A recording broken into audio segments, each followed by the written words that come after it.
आता कर्करोगावर उपचार होणार अत्याधुनिक आणि परवडणाऱ्या दरात. कोल्हापुरात सुरू झालंय क्युरा लाईफ कॅन्सर सेंटर. नामांकित medical oncologist doctor Akshay Shivchand यांच्या मार्गदर्शनाखाली chemotherapy, targeted therapy, immunotherapy, hormonal therapy आणि सर्व प्रकारच्या कर्करोगावर खात्रीशीर उपचार. Cura life cancer centre, Rajarampuri 8वी गल्ली, कोल्हापूर. संपर्क 90 286 10 470.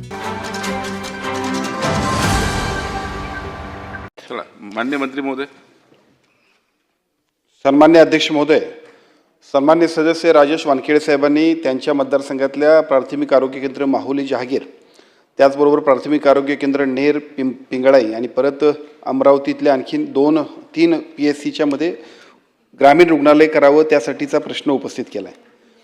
त्यांची मागणी आणि त्यांच्याबरोबर सगळ्याच लोकप्रतिनिधींची जी काय मागणी सातत्यानं अलीकडे येते की त्याच्यामध्ये बऱ्याचशा PSCचं अपग्रेडेशन करावं, ग्रामीण रुग्णालयांचं अपग्रेडेशन करावं अशा पद्धतीची मागणी आहे. पूर्वीपासूनचा आमचा जो काही एकूण नियम आहे, सार्वजनिक आरोग्य विभागाची यंत्रणा आणि त्याच्यामधल्या एकूण कामकाजामध्ये ग्रामीण रुग्णालय जे आहे ते 4 PSCच्यासाठी 30, त्याच्यानंतर 4 PSC नंतर प्रत्येक तालुक्याला 30 बेडचं एक ग्रामीण रुग्णालय द्यावं अशा पद्धतीची पहिली मान्यता आहे. आणि अगदीच त्याच्यानंतर 50,000 ते 1.5 लाखपर्यंतची जर लोकसंख्या असेल तर 3 तालुक्याला आपण उपजिल्हा रुग्णालय देतोय. आणि त्याच्याही पलीकडं जर 1.5 लाखापासून 3 लाखापर्यंत लोकसंख्या असेल तर त्याच्यासाठी आपण 100 बेडचं उपजिल्हा रुग्णालय देतो.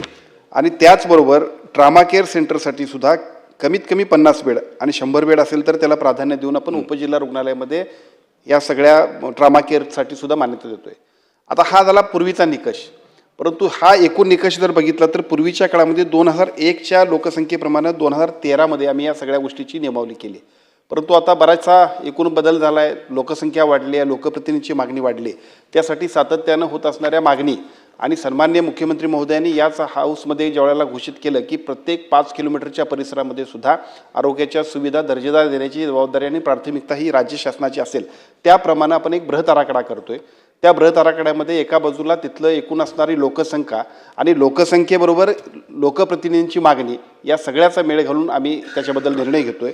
त्याच निर्णयामध्ये सन्मान्य राजेश वानखेडे साहेबांनी जे काय माहुली जहागीर आणि त्याचबरोबर नेर पिंगळाई या तिन्ही PSCबद्दल जे काही सूचना केली त्याचा सुद्धा या बृहत आराखड्याच्या एकूण कामकाजामध्ये विचार करण्यात येईल. नाही, लक्षवेधी क्रमांक, अरे बाबा नाही वेळ बघा. ताज्या घडामोडी पाहण्यासाठी माझा महाराष्ट्र न्यूजला आजच सबस्क्राईब करा.